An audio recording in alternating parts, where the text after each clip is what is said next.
할렐루야. 전 세계에서 이 방송과 함께하는 모든 분들을 주님의 이름으로 축복합니다. 골로새서 1장 20절을 펼쳐보시겠습니다. 골로새서 1장 20절 같이 읽겠습니다. 그의 십자가의 피로 화평을 이루사 만물 곧 땅에 있는 것들이나 하늘에 있는 것들이 그로 말미암아 자기와 화목하게 되기를 기뻐하심이라. 다시 읽겠습니다. 19절부터 같이 읽을까요? 아버지께서는 모든 충만으로 예수 안에 거하게 하시고 그의 십자가의 피로 화평을 이루사 만물 곧 땅에 있는 것들이나 하늘에 있는 것들이 그로 말미암아 자기와 화목하게 되기를 기뻐하심이라. 아멘. 자, 제가 기도합니다. 하나님 아버지 감사합니다. 아버지의 이 큰 사랑과 예수 그리스도의 이 큰 은혜를 어찌 말로 다 표현할 수 있겠습니까? 아버지의 이 원대한 계획을 어찌 표현해야 할지 모르겠습니다. 사랑하는 아버지, 제 입술을 주장해 주시고 하나님께서 꼭 필요한 말들이 입술을 통해서 나가게 하시고 사랑하는 주님, 주님의 그 뜻들이 정확하게 전달이 되어질 수 있도록 인도해 주옵소서. 아버지, 우리 모두를 성령으로 충만하게 기름 부어주시고 아버지의 그 마음, 그것을 잘 이해할 수 있도록 주님 인도해 주옵소서. 주님 감사를 드립니다. 악하고 더러운 것들은 예수 이름으로 대적하노니 우리 모두에게서 다 떠나갈지어다. 주님 감사를 드리옵고 영원히 주님을 찬양합니다. 사랑합니다. 주 예수 그리스도 이름으로 아버지께 기도드렸습니다. 아멘.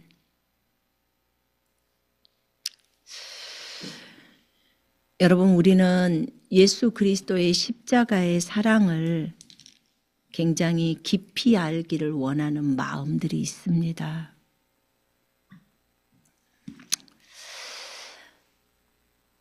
분명히 성경에도 그 주님의 사랑의 넓이와 깊이와 높이가 얼마인지를 알아 하나님의 모든 충만으로 충만하기를 원한다고 했습니다. 한날 이런 질문을 하게 되었습니다. 왜 십자가의 피가, 예수 그리스도의 십자가의 피가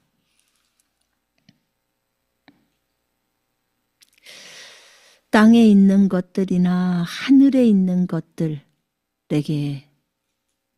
땅에 있는 것들에게 십자가의 피가 필요하다는 것은 너무나 많이 들어서 잘 아는데 우리 같은 죄인들에게는 예수 그리스도의 십자가의 보혈이 너무 필요하고 그것을 통하지 않고서는 아버지께로 갈 자가 없는데 왜 골로새서 1장 20절에는 만물,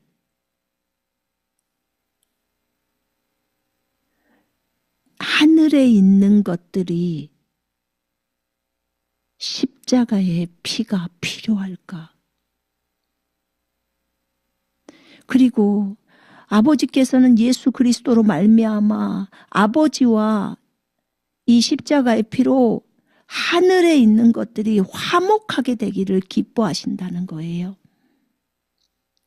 왜 하늘에 있는 하나님께서 하늘에 있는 존재들과 화목하기를 십자가의 피로 화목이 되어져야 하는가?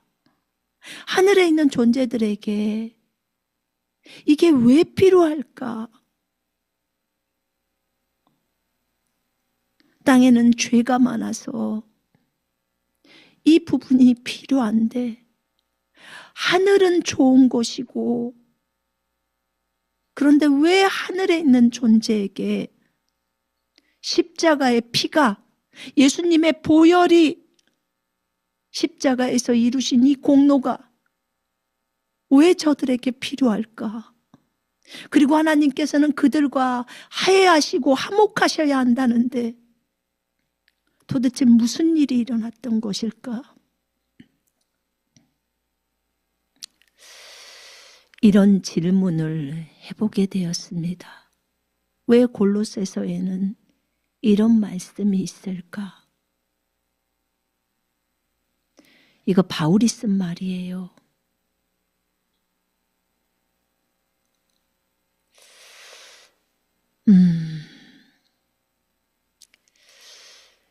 이 말씀 구절을 보았고, 또 한 가지는 한 자매님과 얘기를 나누면서 왜 하나님께서 창세로부터 지금까지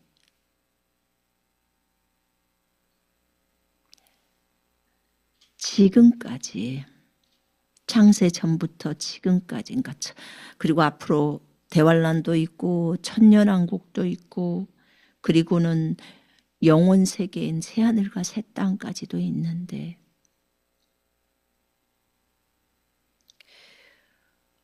왜 하나님께서는 우리가 생각할 때는 한편의 대장정의 드라마 같은 이 몇천 년의 삶이 한편의 연극처럼 드라마처럼 이렇게 시대를 정하고 또 이렇게까지 드라마처럼 이렇게 진행해 가시잖아요. 이것에 대한 최종 목적은 무엇일까?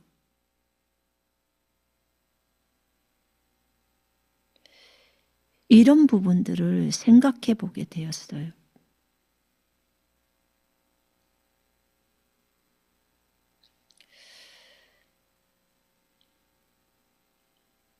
진짜 주님이 이 끝까지의 목적이 무엇일까? 주님이 계획하신, 창세전부터 계획하셨던 이 끝까지의 목적, 새하늘과 새 땅까지의 그 목적, 우리한테 지금 나와 있는 건 성경에서 새하늘과 새 땅까지가 계시록까지 나와 있잖아요. 이것까지의 목적은 무엇일까? 하나님은 어떤 목적을 가지고 이런 드라마를 쓰셨을까? 드라마라고 해야 되지, 다큐멘터리라고 해야 될지, 뭐 이 땅에 있는 언어로 어떻게 표현이 안 되는데 이것에 대한 이 주님의 목적이 무엇이었을까?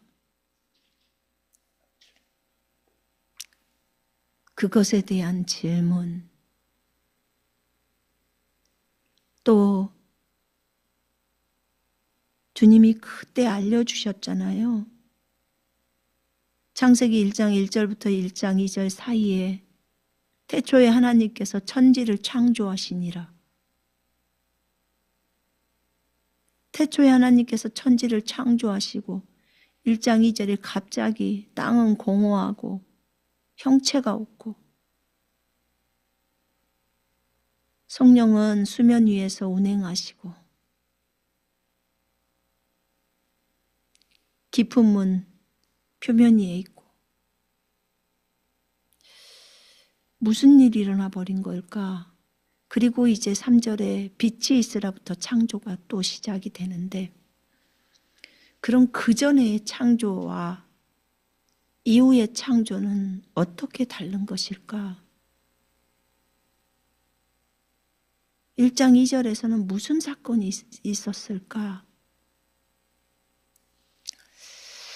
주님이 과거에 가르쳐 주실 때 그때 에스겔 28장에 나와 있는 루시퍼가, 그 그룹이라고 하는 그 존재가 하나님을 반역하고 하늘에서 쫓겨나는 장면이 있어요. 그 장면이 있는데 그 장면이 그때 일어났던 건데요. 그러면 이 땅에 아담이 시작되기 전에, 아담이 만들어지기 전에, 이 땅 지구에서 시작되기 전에 일들이 일어난 거예요.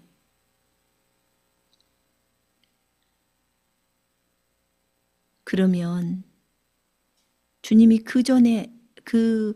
저번에 알려주실 때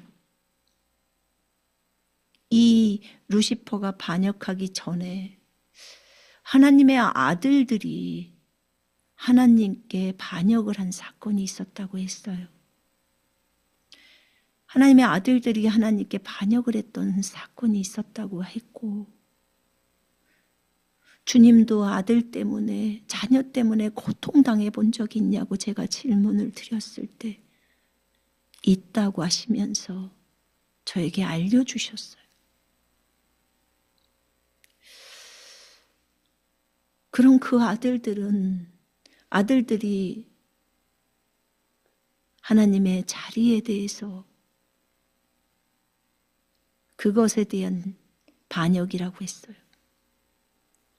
그래서 제가 이런 말을 한 적이 있어요. 아버지, 도대체 어떻게 그럴 수가 있죠? 자리를 넘보고 어떻게 하나님이신 분이 어마어마한 존재이신데, 능력의 원천이시고 지혜의 원천이시고 모든 것을 다 알고 계신 전능자이신데 감히 하나님의 아들들이 덤빌 수가 있죠? 어떻게 그렇게 할 수가 있죠? 그리고 그들은 왜 하나님께 반역을 했을까? 그 아버지께 왜 반역을 했을까?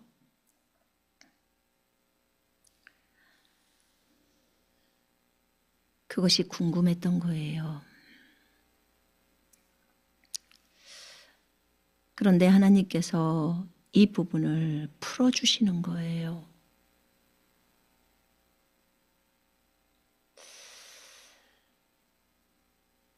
하나님께서 화해를 이루려고 하는 이 부분이 하늘에서 이 예수 그리스도의 피의 중요성, 예수님의 피가, 예수님의 복음이 하늘에서조차도 필요하다는 거예요. 예수님의 복음은 이 땅에서만 필요한 줄 알았는데 예수님의 복음, 십자가의 복음, 십자가에서 피 흘려서 행하셨던 그 귀한 보혈의 복음이 하늘에서도 동일하게 필요하다는 것을 알게 된 거예요.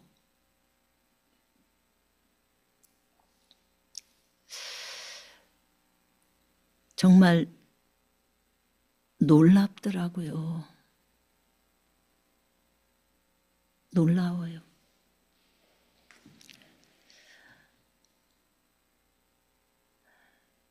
왜냐하면 제가 근래에 알게 된 것은 예수님이 교회만을 위해서 죽은 것이 아니고, 제가 12가 전 세계에 있는 한 가족이다라는 군사훈련에 적어놨어요. 군사훈련 과정 그 책에. 예수님은 교회만을 위해서 죽지 않았고 예수님은 전 인류를 위해서 죽었다고. 전 인류를 위해서. 왜냐하면 요한일서 2장에 보면 예수님께서 전 인류를 위해서 죽으셨다고 나와 있어요. 그는 우리의 죄들을 위한 화목제물이시니 우리뿐만 아니라 온 세상의 죄들을 위한 것이니라. 우리뿐만이 아니라 온 세상의 죄들을 위해서 화목 제물이 되셨다는 거예요. 하나님과 화목하게 만들었다는 거예요. 왜냐하면 하나님과 우리 사이가 원수였잖아요. 근데 그 예수님의 보혈로 우리가 아버지 앞에 나아갈 수 있었어요. 그 주님의 보혈로 우리가 죄 씻음을 받고 이제 하나님의 아들의 생명, 하나님의 생명이 우리 속으로 들어와서 하나님을 내 아버지라고 부를 수 있는 하나님의 아들들이 됐던 거예요. 이게 이 죄의 부분들이 다 씻어졌기 때문에 가능했던 거예요. 이게 예수님이 화목 제물로 자신을 드리신 거예요. 아버지 앞에. 이로 인하여 우리 인류의 이 죄 문제는 이제 해결이 된 거예요. 우리가 예수 그리스도를 자신의 구주와 주인으로 맞아들인다면, 구주와 주인으로 맞아들인다면 그러면 가능한 거예요. 그래서 전 인류예요. 주님께서 이 피를 흘리신 것의 그 범위가, 그러니까 죄사함을 할 수 있는 그 범위가 단순히 교회만이 아닌 전 인류. 그는 우리의 죄들을 위한 화목제물이시니 우리뿐만 아니라 온 세상의 죄예요. 온 세상의 죄들을 위한 화목제물이에요. 이단 이교도들, 이런 사람들조차도 전부 다가 이 죄사함을 다 받을 수 있도록 다 해놓은 거예요. 전부. 예수님께서 전 인류의 모든 죄를 위해서 하나님과 화해시킬 수 있도록 자신의 피를 흘려놓은 거예요. 얼마나 감사합니까? 얼마나 감사한지. 이 정도 범위 안에서만 온 지구라고 생각했습니다. 지구의 온갖 때를, 지구에 있는 모든 사람들 다 용서를 받을 수 있고 아버지와 화해할 수 있도록, 아버지와 화해할 수 있도록 다 해놨어요. 그런데도 불구하고 그것을 거절하고 지옥으로 갑니다. 나는 아버지랑 화해하기 싫어요. 예수님이 보혈을 흘렸지만 나는 그거 믿기 싫어요 라고 해서 지옥으로 가는 거예요. 죄 문제를 예수님이 다 해결을 해 놓았는데도 불구하고.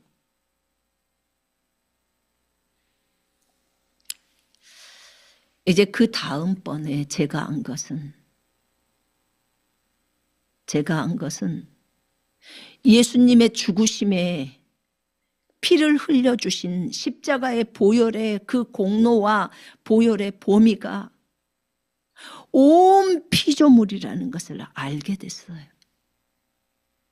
땅에 있는 존재들 뿐만 아니라 여기 지금 골로새서 1장 20절에 만물이라고 딱 나옵니다. 그의 십자가의 피로 화평을 이루사 만물이 뭔지를 아시죠? 하나님 빼고가 다 만물이에요. 만물, 곧 땅에 있는 것들이나 하늘에 있는 것들이 그로 말미암아 자기와 화목하게 되기를 기뻐하심이라.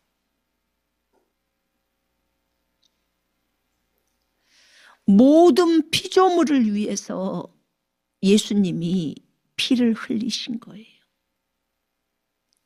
땅에뿐만 아니라 하늘에 있는 존재들까지도 이게 필요한 거예요. 이렇게까지 필요할 수 있을까? 네, 필요하십니다. 디모데전서 2장 6절에는요. 디모데전서 2장 6절에 그가 모든 사람을 위하여 자신을 몸값으로 내어주셨으니 때가 이르면 증거되리라. 이로 인하여서 내가 설교자와 사도로 임명을 받았다. 이렇게 나와요. 바울은 저 셋째 하늘에 다녀온 사람이에요. 하늘에 올라가서 말로 표현할 수 없을 만큼을 다 듣고 온 존재예요. 그가 골로새서를 기록했고 디모데전서를 기록했어요. 그래서 그가 아는 거예요. 이 예수님의 보혈은 이 땅뿐만이 아니라 이 지구뿐만이 아니라 저 하늘에서도 이 피가 뿌려져야 한다는 것을 아는 거예요. 그 피로 하나님과 그 하늘에 있는 존재들이 하나님과 화목한다는 거예요. 화목이 된다는 거예요. 그걸 바울이 적어놓은 거예요. 이제는 그의 육체의 죽음으로 말미암아 화목하게 하사, 이렇게 나와요. 골로새서 1장 22절에 나오죠. 화목이 중요해요. 그래서 우리를 화목하게 하는 일꾼으로, 하나님과 우리를, 그 다른 사람들을 화목하게 하는 그런 사신으로 우리를 삼았다고 그렇게 나오잖아요. 고린도전서에도. 여기에 보면 그가 모든 사람을 위하여 자신을 몸값으로 내어주셨으니 때가 이르면 증거되리라. 디모데전서 2장 6절이에요. 여러분, 여기서 그가 모든 사람을 위하여에서 모든 사람, 모두는 있는데 사람이라는 단어는 원어에 없어요. 그건 집어넣은 거예요. 그가 모든 것을 위하여 자신을 몸값으로 내어주셨으니예요. 그렇게 되어 있어요, 원어에는. 그가 모든 것을 위하여 자신을 몸값으로 내어주셨으니 때가 이르면 증거되리라. 여기서 모든이라,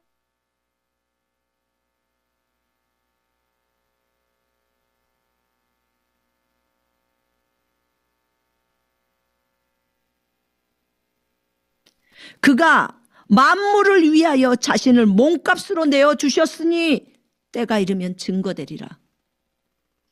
바울이 이 말을 하고 싶었던 거예요. 모든 것, 만물을 위하여 자신 몸값으로 예수님이 내어주셨다는 거예요.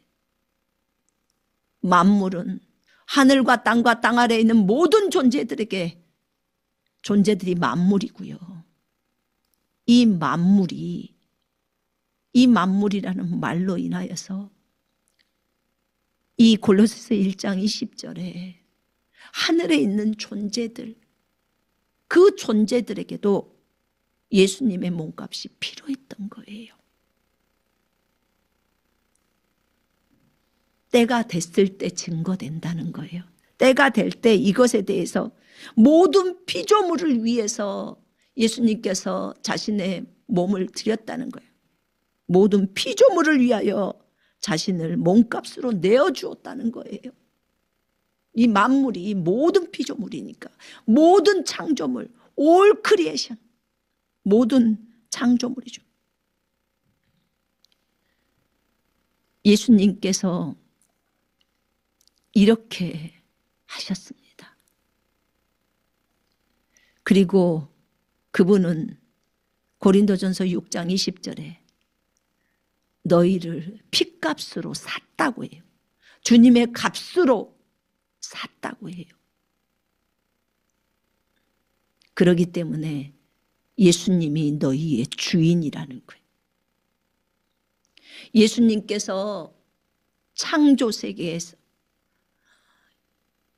이 하늘에 있는 존재들조차도 그들에게 예수님이 그 보혈에 그 범위가 있다고 했어요. 그리고 예수님께서 핏값으로 우리를 사시고 하늘에 있는 존재들을 산 거예요. 내 말이 아니고 주님 말이잖아요. 값을 치르고 산 것이니 너희의 몸과 영으로 하나님께 영광을 돌리라 그러잖아요. 값을 지불하고 샀다고 고린도전서 6장 20절과 7장 23절에 적어져 있습니다.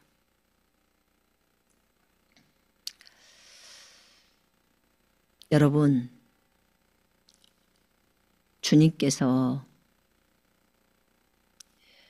제가 왜 이 장정의 드라마를 쓰셨냐고, 목적이 무엇일까요? 라고 했을 때 주님, 사랑 때문이죠. 주님은 너무나 인류를 사랑해서 그렇게 한 거죠. 주님의 계획이죠. 정말 많은 질문들을 했습니다. 그때 주님이 네가 하는 말들이 다 답이야. 성경에 다 나와 있지. 다 답이 맞아. 어떤 사람은 신부를 얻기 위하여, 또 어떤 사람은 하나님의 그 사랑을 이루려고. 정말 많은 답들이, 성경에 나와 있는 답들이 많아요.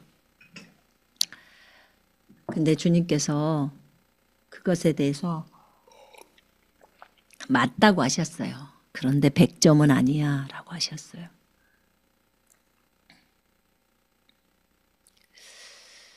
주님, 100점의 답을 알려주세요. 주님의 그 마음을 알고 싶어요. 왜 창세전부터 그렇게 하셨는지 알고 싶어요. 왜 아직도 천년왕국이 와야 하는데 천년왕국이 오고 그 다음에 영원세계가 있는데 왜 이렇게 하셨는지 주님의 목적을 알고 싶어요. 주님이 알려주신 것은 이거였어요. 성경의 전체 주제가 예수 그리스도입니다. 구약이나 신약이.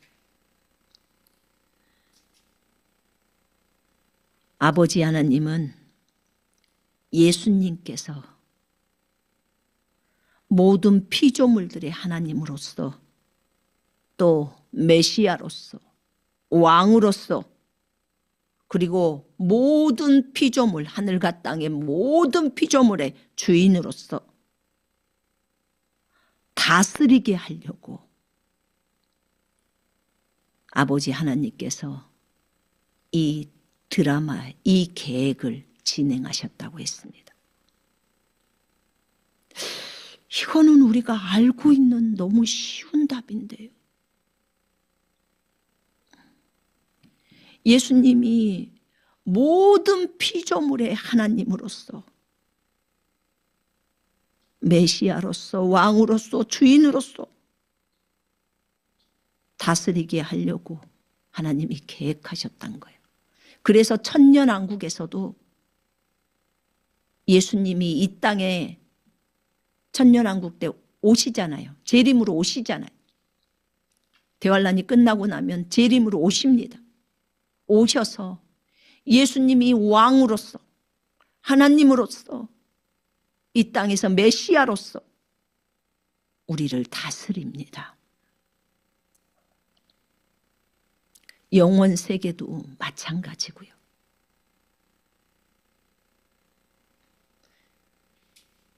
그리고 계시록 4장과 5장에서 볼 때도 그곳에서도 모든 천사들, 모든 피조물들이 예수 그리스도께 경배합니다.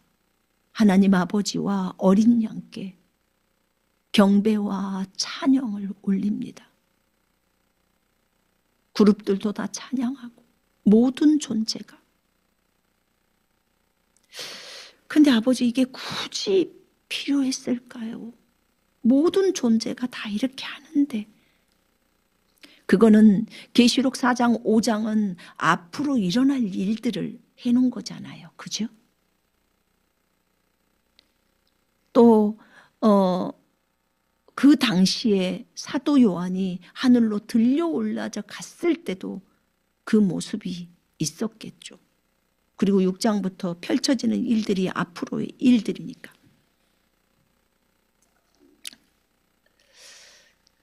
왜 이것이 필요했을까요? 우리는 지금 우리의 입장으로는 주님 이해가 됩니다. 그런데 왜 이렇게 됐었나요? 라고 이제 질문을 했어요. 하나님의 아들들이 반란을 일으켰다고 했죠.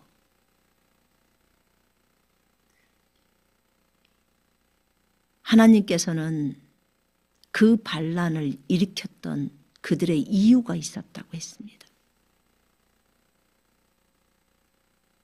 어느 한 날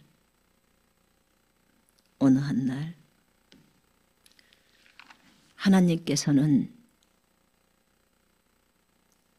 맏아들, 첫 번째로 만든 아들이에요. 첫 번째로 자기가 낳은 아들, 예수 그리스도죠. 예수님을 한 날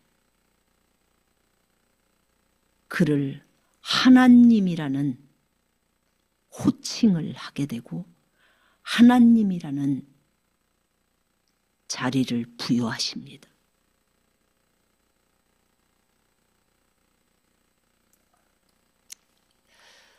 그때 히브리서 1장에는 이렇게 나와 있습니다. 내가 언제 천사들한테 너는 내 아들이라 오늘 내가 너를 낳았다고 말한 적이 있느냐? 그런 적이 없다는 거예요.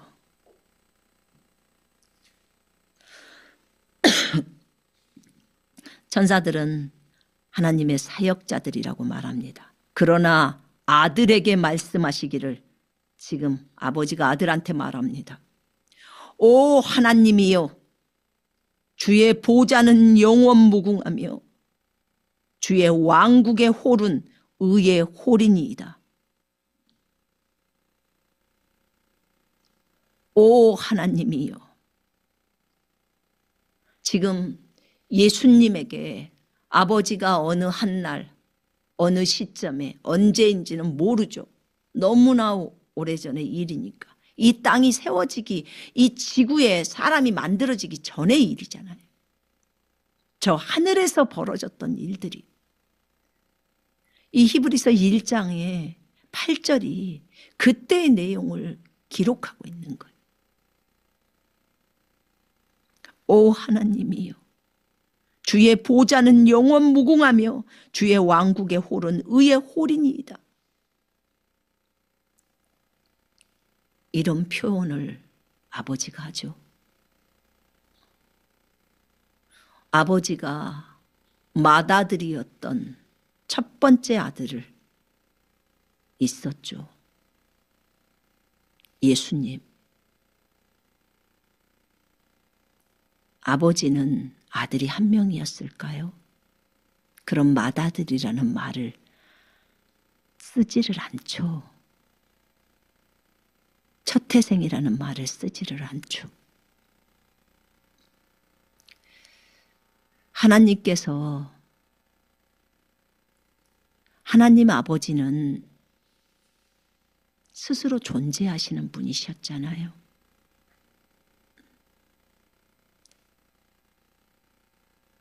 아들들이 많이 있었겠죠. 거기 보면 주께서는 의를 사랑하고 죄악을 미워하셨나이다. 이로 인하여 하나님 곧 주의 하나님께서, 주의 하나님 예수님의 아버지께서 지금 말이에요. 주께 기쁨의 기름을 부어 주의 동료들보다 우위에 두셨나이다. 주의 동료들보다 예수님을 우위에 뒀다는 거예요. 이 사람도 하나님의 아들이고 여기도 하나님의 아들이고 예수님도 하나님의 아들이에요. 어떻게 예수님과 같은 동료가 있을 수 있을까? 동료를 제가 찾아봤어요. 동료, 같은 종류, 나이나 신분이 서로 같거나 비슷한 사람. 이게 동료라는 뜻이에요. 국어사전에. 신분이 같아. 하나님의 아들들이라는 신분이 같을 수 있겠죠. 그런 아들들이 있는 가운데서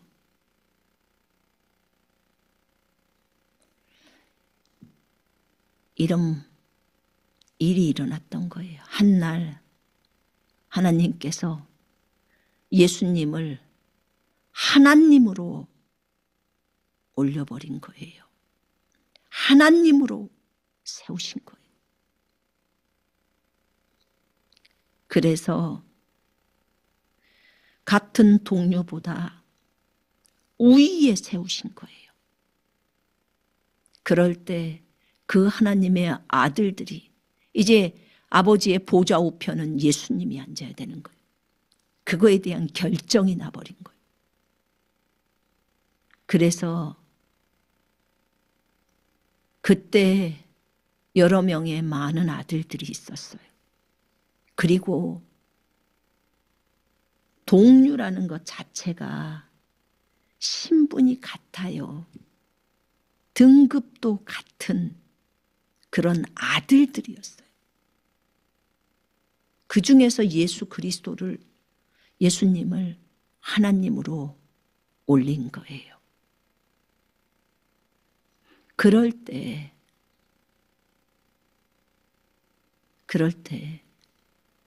같은 동료였던 같은 동급의 아들들은 자기도 하나님이 될 수 있다고 생각을 한 거예요. 그래서 반란이 일어났던 거예요. 하나님께서 예수님을 하나님으로 공포를 해버리고, 그리고 오 하나님이여 주의 보좌는 영원 무궁하며 주의 왕국의 홀은 의의 홀이니이다 라고 선포를 해버린 거예요.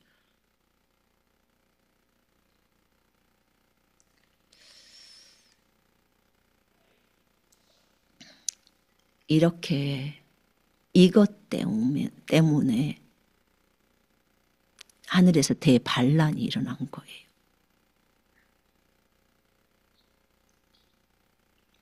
우리가 볼 때는 예수님 말씀이시고 진리이셔서 완벽하신 하나님이신데 아버지가 보셨겠죠. 단순히 금수저로서 그렇게만 하는 것인지 아니면 예수님이 하늘에서의 모습들을 다 보셨죠. 아버지는 전부를 알고 계신 분인데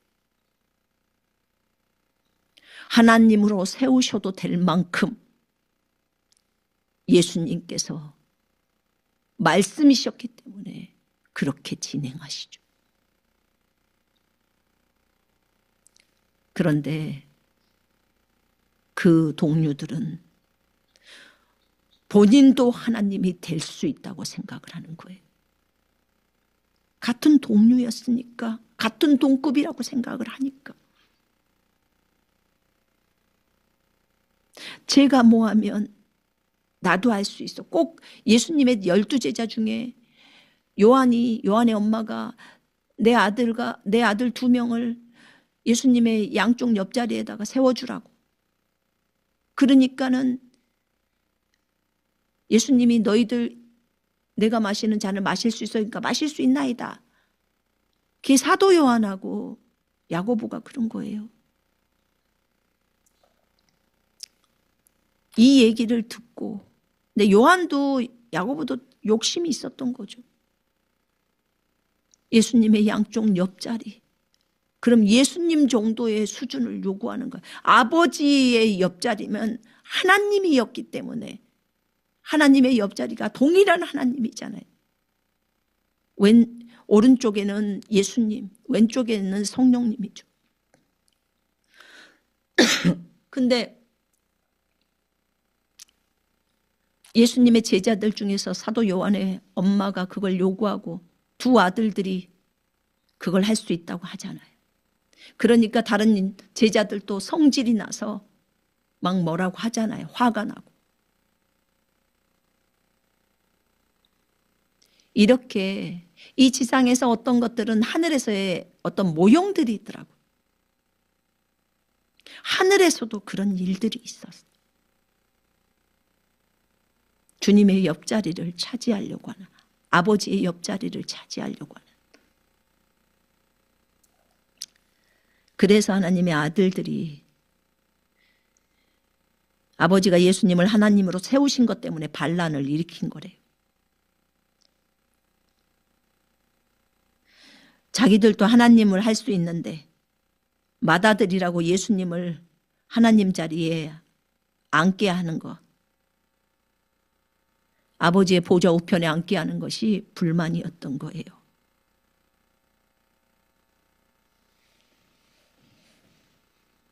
그래서 그들이 반역을 한 거예요.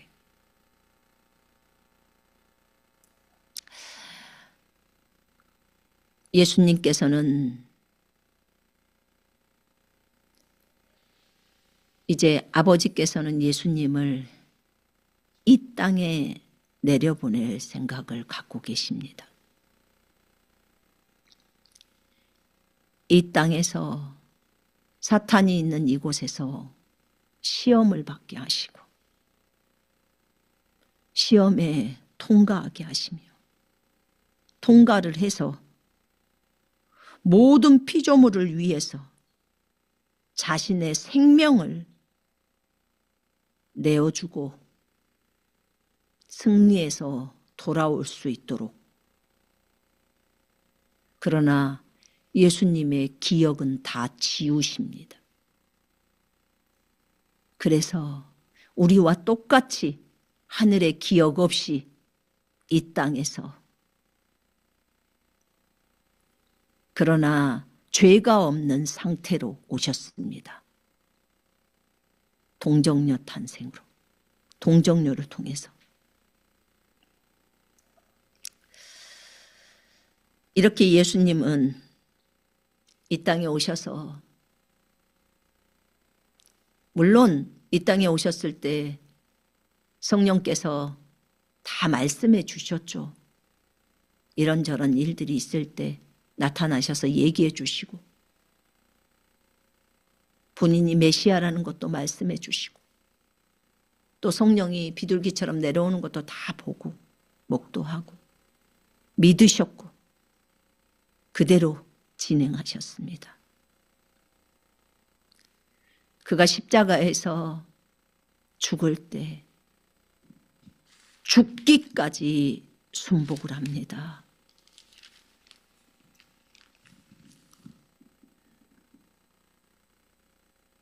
그는 하나님의 형체로 계심으로 하나님과 동등하게 되는 것을 탈취라 생각지 아니하셨으나 오히려 자신의 영예를 버리고 종의 형체를 입으시고 사람들의 모습을 취하셨느니라. 사람과 같은 모양으로 나타나셔서 자신을 낮추시고 죽음에까지 순종하셨으니 십자가의 죽음에까지라. 이로 인하여 하나님께서는 그를 지극히 높이시고 모든 이름 위에 있는 한 이름을 그에게 주사 하늘에 있는 것이나 땅 위에 있는 것이나 땅 아래에 있는 것이나 모든 무릎을 예수 이름에 꿇게 하시고 모든 혀가 예수 그리스도를 주라 시인하여 하나님 아버지께 영광을 돌리게 하셨느니라. 아멘.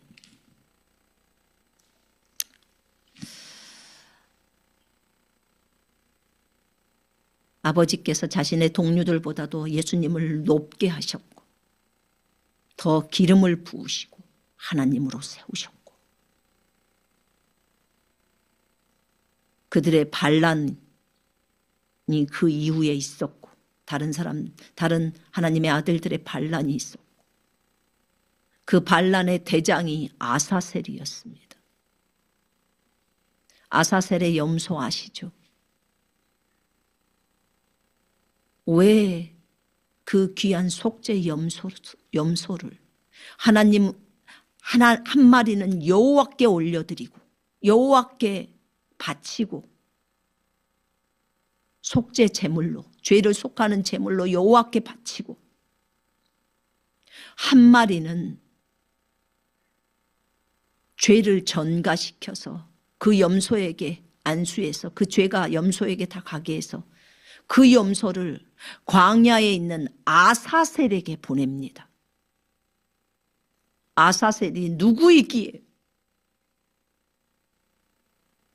그 염소를 받을 만큼의 존재냐 그 말이에요. 한 마리는 여호와께 한 마리는 아사셀에게. 도대체 여호와랑 비중을 둘 수 있는 존재란 말인가 아사셀이.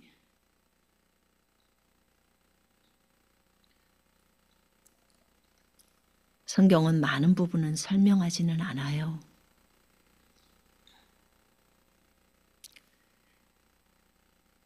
하나님 앞에서 하나님이 예수님을 하나님으로 선포했을 때, 아버지께서 했을 때 동일한 동료가 아사셀이었습니다.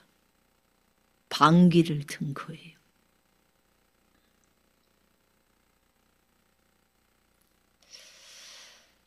이렇게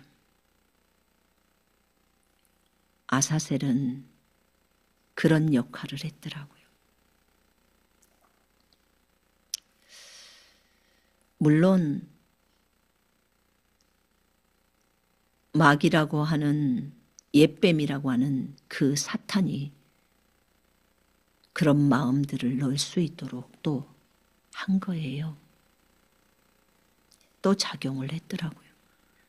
꼭 이 지상에서 땅이 만들어졌을 때 아담이 첫 번째 사람이었는데 아담 하와에게 가서 하나님을 대적하게 만들었잖아요. 그래서 그들이 그 시험에서 넘어졌잖아요. 그런 것처럼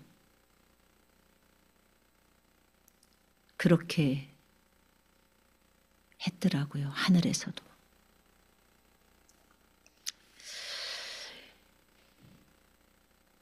이렇게 되었어요. 그리고 예수님은 이 땅에 오셔서 아버지 앞에 죽기까지 복종하셨어요. 자신을 낮추시고 죽음에까지 순종하셨습니다. 십자가에서 죽었죠. 전 인류를 위해서, 모든 피조물을 위해서. 이로 인하여 하나님께서는 그를 지극히 높이셨고 모든 이름 위에 가장 뛰어난 이름을 주셨어요. 하늘에 있는 것이나 땅에 있는 것이나 땅 아래에 있는 것이 모든 무릎을 예수 이름에 꿇게 하시고 모든 입이, 모든 피조물의 입이에요. 이게 지금 이것도 파스라는 단어예요. 모든 혀가, 모든 피조물의 혀가 예수 그리스도를 주라 시인하여 하나님 아버지께 영광을 돌리게 하셨느니라. 모든 이름, 모든 피조물의 이름 가운데 가장 뛰어난 이름을 주었다 이 말이에요. 모든 무릎, 모든 피조물의 무릎이 예수 이름에 꿇게 하신 거예요. 왜냐하면 하늘에서 반역이 있었기 때문에 그 무리들은 예수님께 꿇지를 않아요. 예수님을 주인으로 생각하지를 않아요. 예수님을 하나님이라고 생각하지를 않아요. 이 반역한 무리들이 있었던 거예요. 예수님을 인정하지 않은 무리들. 예수님은 이 땅에 오셔서 십자가에서 피 흘려 죽으시고 그리고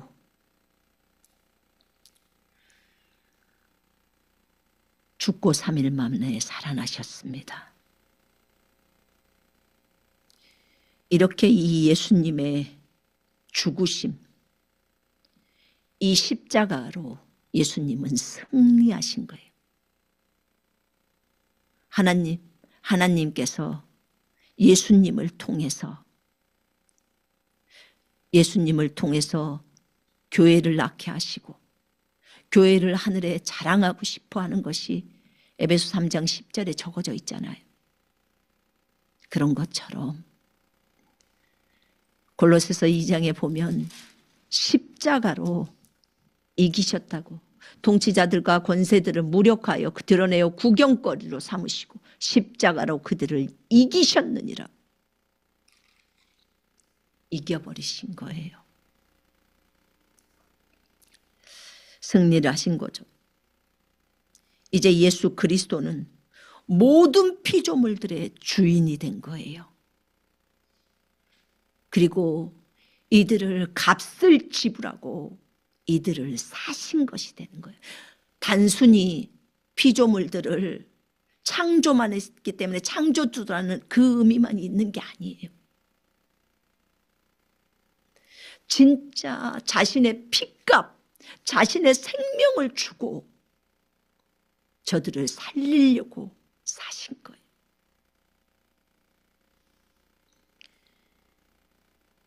이래서 성경에서는 이제 예수님 없이는 아버지께로 올 자가 없다고 말합니다. 하나님 아버지는 하늘에도 땅에도 규율을 정했어요. 예수 없이는 아버지께로 나올 수 없게.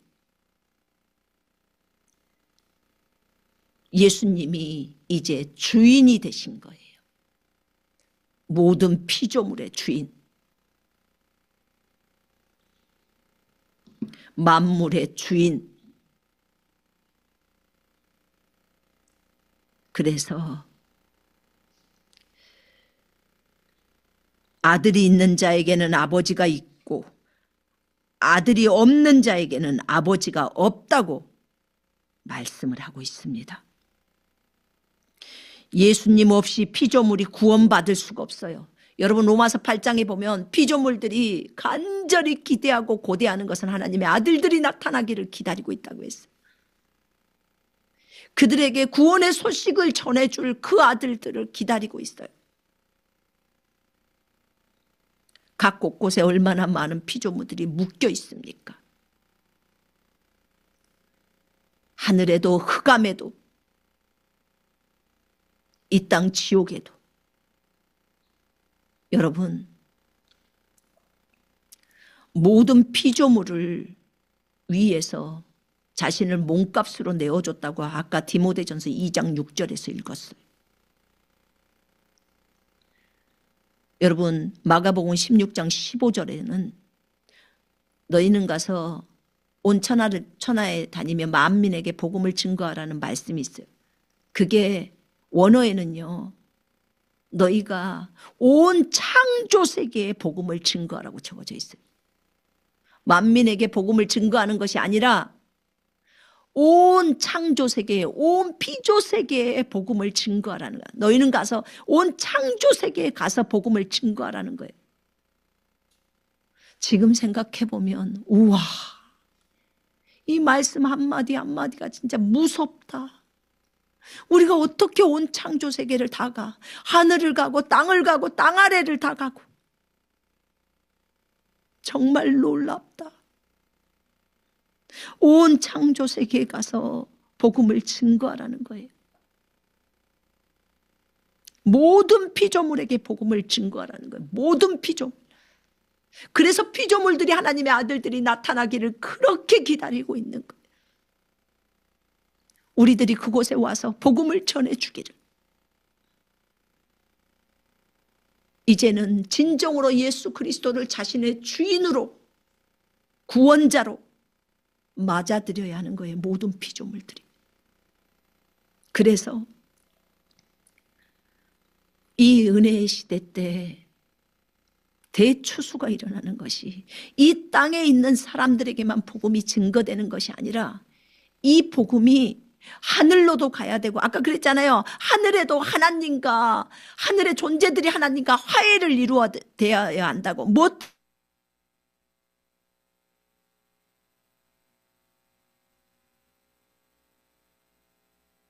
이렇게 적어져 있잖아요. 모든 피조물들을 위해서 몸값으로 예수님이 내어줬다고 하잖아요. 디모데전서 2장 6절에. 이런 일들이 있었구나.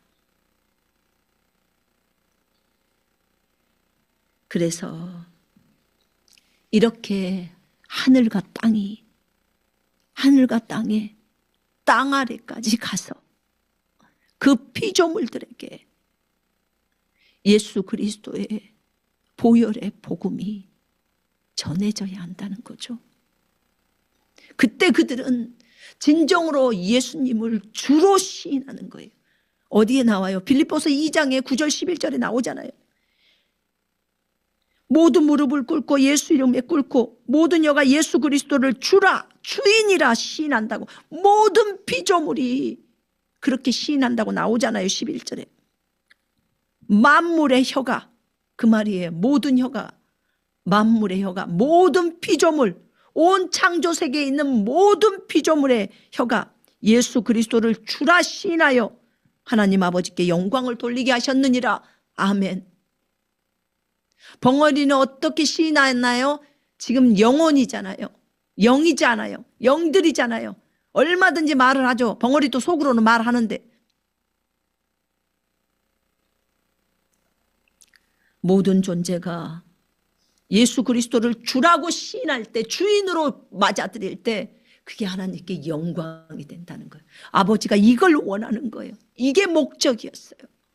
그래서 천년왕국에도, 여러분, 천년왕국에 이 땅에 있는 사람들만이 아니에요. 저 하늘에서 사람들이 오잖아요. 먼저 갔던 믿음의 선진들이 주님과 같이 말 타고 내려오잖아요. 이 땅에서 같이 살잖아요. 어마어마한 숫자겠죠.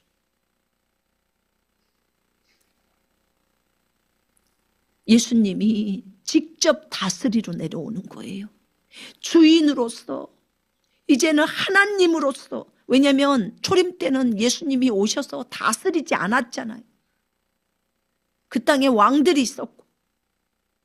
근데 이제는 천년왕국에는 예수님이 재림해서 오셨을 때는 이제는 그 땅에 진짜 왕으로서, 지금으로 말한다면 전 지구의 왕으로서 예수님이 오시는 거죠. 그래서 모든 사람들, 모든 피조물들을 다 다스리죠. 천년왕국에서.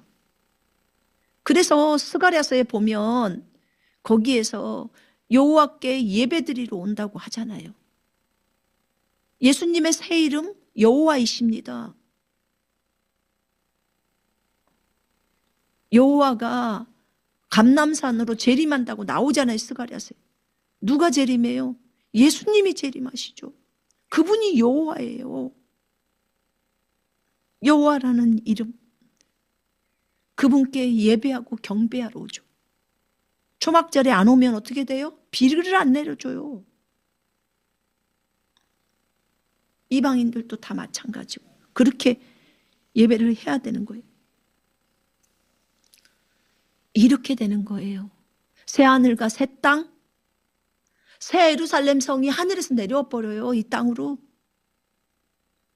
예수님이 다스리십니다. 어린 양이 다스려요. 예수님이 모든 피조물의 하나님으로서, 왕으로서, 메시아로서, 주인으로서 다스리게 하려고 하나님이 계획해 놓으신 거라고 하셨어요. 하나님은 아들을 믿어주시되 밀어주시되 끝까지 밀어주시는 거예요. 하나님으로서 다스릴 수 있도록. 여러분, 에베소서 1장 10절에 그러잖아요. 하늘과 땅이 그리스도 안에서 통일되게 하려 함이라. 이게 하나님께서 아주 비밀로 하나님께서 계획해 놓은 것들이었어요. 왜 우리에게 지혜와 총명을 넘치게 부어줬다고요? 이 비밀, 이 신비를 우리에게 알게 하려고 하나님의 이것이 계획이었다고 구절에 나와요. 자기 안에서 계획하신 바 그의 뜻의 신비를 우리에게 알게 하셨으니 이는 때가 찬 경륜 안에서 하늘에 있는 것들이나 땅에 있는 것들이나 자신 안에 있는 것들까지도 만물을 그리스도 안에서 하나로 함께 모으려고 했다고. 이게 그 개역성경에서는 하나로 함께 통일시키려고 했다고 적어져 있어요. 그렇게 하늘에 있는 것이나 땅에 있는 것이 다 그리스도 안에서 통일되게 하려 하심이라. 모든 일을 그 자신이 의도한 대로 행하시는 이의 목적을 따라 우리가 예정되어 그분 안에서 유업을 받았으니 그분의 그 계획대로 그분의 뜻의 결정대로 이루어진다는 거죠. 하늘과 땅을 하나님 안에서 통일시켜버려요. 누구 안에서? 그리스도 안에서. 예수 그리스도 안에서 통일을 딱 시켜버리는 거예요. 여러분, 예수 피로 구원받는다면 다 통일이 되죠. 당연하지 않겠습니까? 모든 피조물들의 구원의 계획이 예수 그리스도를 믿어야, 예수 그리스도를 주인으로 받아들여야 구원받는다. 그러면 예수 그리스도 안으로 들어가기 때문에 통일이 되어버리는 거예요. 하나님 아버지가 계시고 예수님이 계시고 나머지는 전부 그리스도 안으로 들어가고, 그리스도는 아버지 안으로 들어가면 하나님 아버지 안에서 전부가 다 통일되는 거예요. 여러분, 이거 고린도전서 3장에 나와 있어요. 고린도전서 3장에 이 부분이, 바울이나 아볼로나 게바나 다 지금 것이나 장래 것이나 생명이나 모든 것이 너희 것이고 너희는 그리스도의 것이고 그리스도는 하나님의 것이로다. 만물이 주님께로부터 나와서 주님께로 돌아가는데 이 루트가 그래요. 그래서 예수 그리스도가 주가 되어버리는 거예요. 모든 하늘에 있는 존재들에게조차도. 지금까지 반역을 했고 그렇게 지금까지 받아들일 수 없었던 그 존재들도 이제는 예수님의 보혈로, 보혈이 아니고서는 안 돼요. 이 죄 문제가. 하늘도 동일하게 그렇게 규정을 해놨던 거예요. 그래서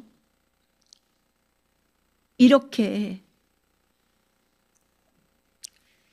하나님께서 이 화목제물, 화목이 왜 필요했는지 이 하늘에 있는 존재들에게도 동일하게 예수님의 피가, 보혈이 효력을 발생한 거예요.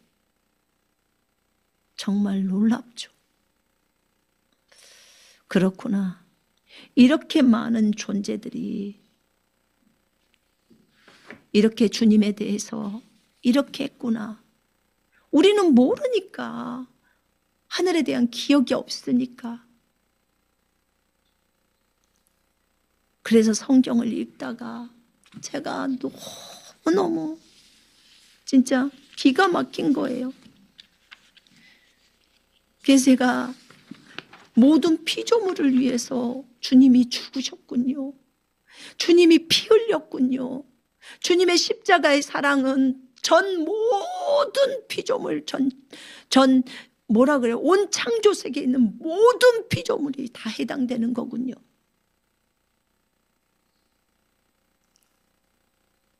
그걸 알게 되었습니다. 예수님의 찔림은 온 창조 세계의 모든 피조물의 허물 때문이요. 예수님의 상함은 온 창조 세계의 모든 피조물의 죄악 때문이라. 예수님이 징계를 받음으로 모든 피조물의 평화를 누리고 예수님이 채찍에 맞음으로 모든 피조물이 나음을 받았도다. 아멘, 아멘.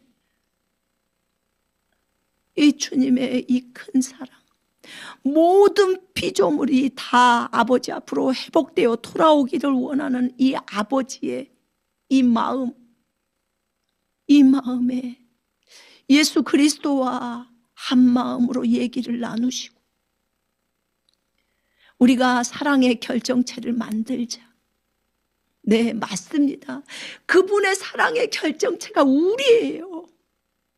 우리를 너무나 사랑해서 자신의 아들을 온 피조물들을 위해서 내어준 거예요. 친히 나무에 달려 주 예수의 몸으로 모든 피조물들의 죄를 담당하셨으니 이는 모든 피조물들로 죄에 대하여는 죽고 의에 대해서는 살게 하려 하심이라. 아멘. 세상에 우리라는 말에 모든 피조물이 들어가는 게 맞군요. 하나님이 죄를 알지도 못하신 예수님을 모든 피조물을 대신하여 죄로 삼으신 것은 모든 피조물로 하여금 예수 안에서 하나님의 의가 되게 하려 하심이라. 아멘.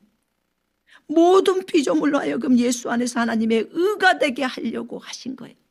왜 모든 창조 세계에 가서 복음을 증거하라고 했겠습니까? 모든 창조 세계. 로마서 5장 18절에 보면 한 사람의 범죄로 인해서 모든 사람이 정죄에 빠져버려서 지옥에 가는 것처럼 한 사람의 의로운 예수 그리스도로 인해서 모든 사람들이 값없이 의롭다 하심에 이르렀느니라라고 표현합니다. 사람의 영은 위로 올라가고 짐승의 영은 땅 아래로 내려가는 것을 누가 알리요? 라고 하면서 전도서 기자인 솔로몬은 전도서에 적어놨어요. 사람의 영은 위로 올라간대요. 전부 위로 올라간다는 거예요. 결국은 지옥에 있건 어디에 있건 그곳에서 너무 큰 고통 가운데 있다가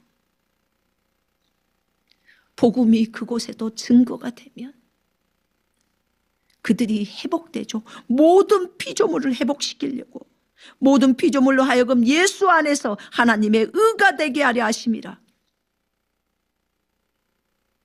모든 피조물들이 하늘에 있는 특별히 그 존재들이 예수님을 대항해서 일어났고 아버지를 대항해서 일어났던 존재들이 얼마나 부끄럽게 생각하겠습니까? 쇠사슬에 묶여있고 흑암에 있는 그런 존재들이 이제 그 복음을 받아들이고 진정으로 예수님을 주인으로 인정하면서 이제 아버지께로 돌아오지 않겠습니까? 아버지가 얼마나 그것을 기다리고 있겠습니까? 날마다 동구 밖에서 나간 아들을 기다리는 것처럼 그 모든 아들들이 진정으로 예수님을 진짜 맏아들을 하나님으로 인정하고 주인으로 인정하고 온전히 그 주인께로 돌아오며 아버지께로 돌아올 수 있도록 이 모든 것들을 계획해 놓은 겁니다.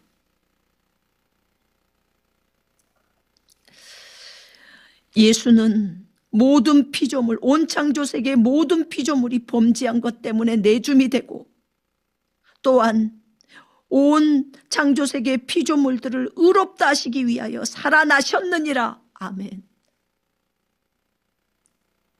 이렇게 로마서 4장 25절, 고린도후서 5장 21절 너무나 복음 안에 이 십자가의 복음 안에 너무 큰 것들이 많았습니다.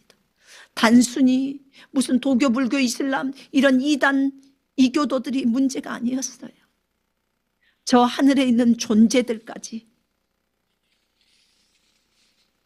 이 모든 피조물들이 다 예수 그리스도의 보혈로 예수 그리스도께서 주시는 십자가의 그 복음으로 돌아와야 된다는 것입니다. 하물며 영원하신 성령으로 말미암아 흠없는 자기를 하나님께 드린 그 그리스도의 피가 어찌 모든 피조물들을 그 양심을 죽은 행실에서 깨끗하게 하고 살아계신 하나님을 섬기게 하지 못하겠느냐. 피조물들이 다시 회복되어져서 하나님의 아들들이 나타나기를 그토록 기다리고 있는 그 피조물들이 회복되어져서 이제는 진정으로 살아계신 하나님 아버지를 섬길 수 있게 하셨다는 거예요. 그런즉 누구든지 그리스도 안에 있으면 새로운 피조물이라. 그런즉 누구든지 모든 피조물들이 그리스도 안에 있어버리면 새로운 피조물, 새로운 창조물이라는 거예요. 이전 것은 지나갔으니 보라 새 것이 되었도다. 하늘에 있는 존재들도 그리스도를 받아들이면 주인으로 그들도 새로운 창조물이 된다는 거예요. 그리스도 안에 있기 때문에. 그래서 그리스도 안에서 통일을 시켜버리겠다고 말씀을 한 겁니다. 이렇게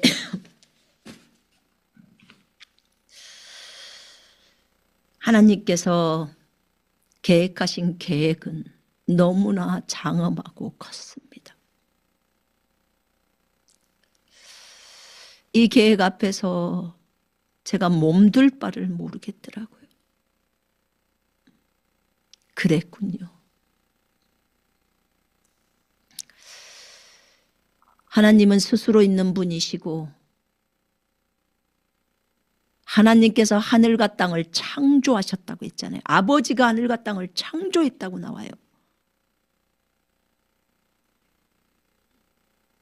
그럼 아버지가 보좌는 안 만들었겠습니까?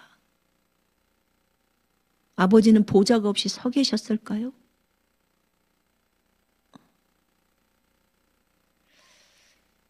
여러분,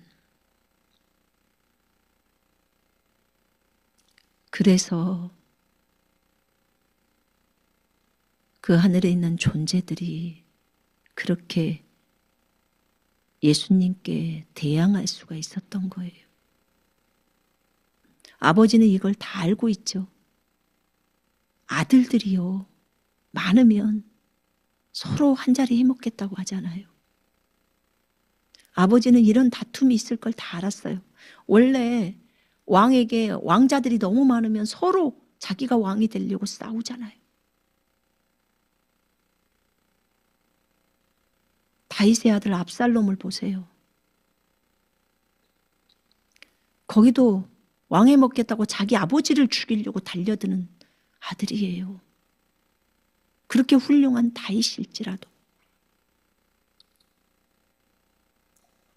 그러니 하늘에서도 자유의지라는 게 있었잖아요. 자유의지가 있기 때문에 이렇게 하는 거예요.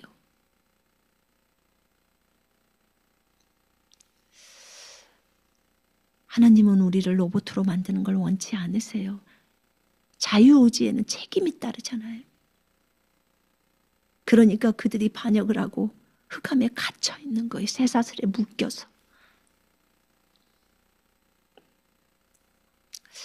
이제 피조물들을 구해야 할 시간들이 왔어요. 그들에게 복음이 들어가야 할 시간들이 왔다고요. 우리가 어떤 마음으로, 왜 하나님께서 이것을 알게 하실까? 제가 물었어요. 주님, 이것을 제가 알아야 되나요? 이런 하늘의 일까지 제가 알아야 되나요? 라고 했을 때 알아야 한다고 하셨어요. 왜냐하면 하늘에 있는 존재들에게도 복음이 들어가야 하기 때문에.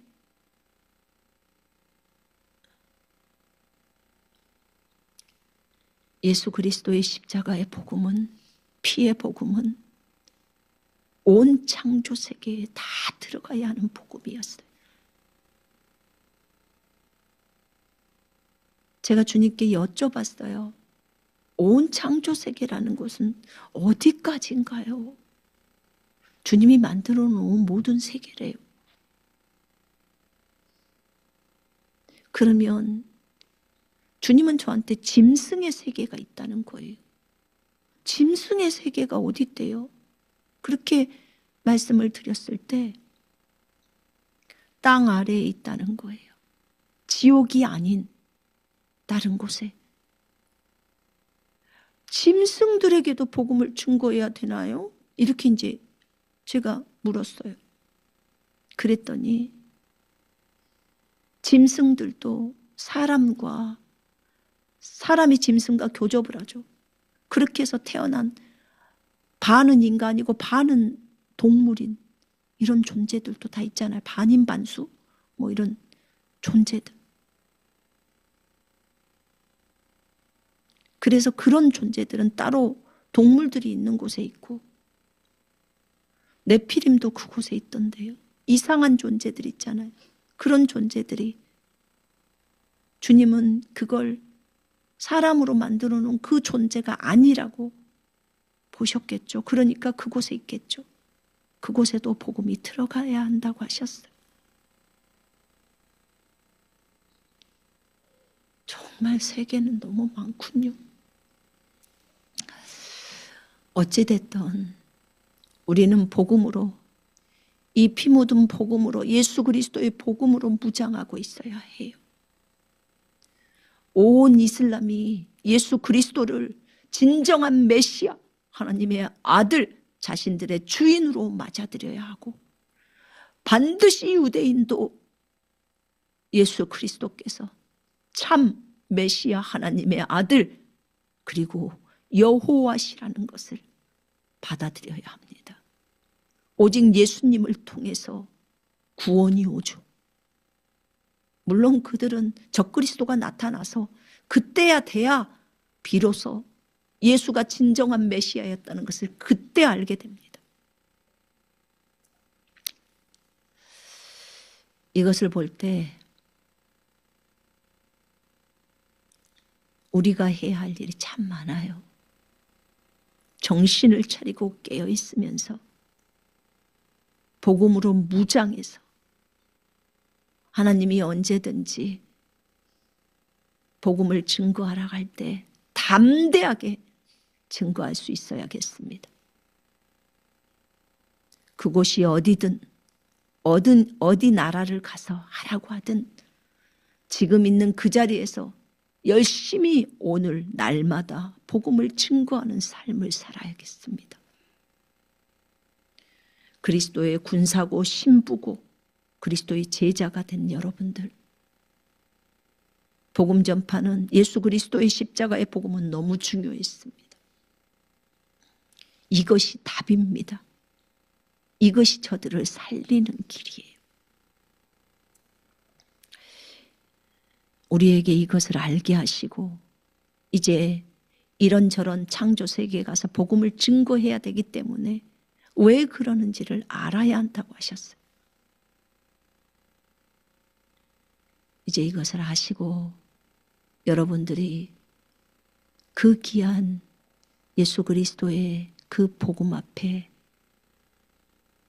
우리가 온전히 무릎을 꿇고 그 복음을 기쁘게 증거하는 증인으로서의 그 삶을 여러분과 제가 살기를 원하고 그 복음을 전하다가 그곳에서 주님이 죽으라면 죽고 또 살아서 이곳저곳을 다니면서 그 일을 하라면 또 하고 기꺼이 주님 한 분만을 기쁘시게 하면서 우리의 생명보다도 더 소중하신 그 예수 그리스도를 증거하는 그 일, 그 아버지의 사랑을 증거하는 그 일을 끝까지 해나가는 여러분과 제가 되기를 원합니다.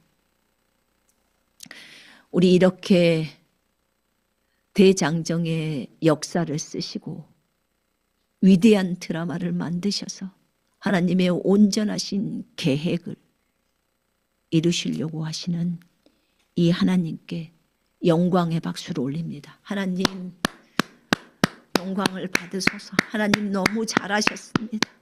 위대하신 하나님을 찬양합니다.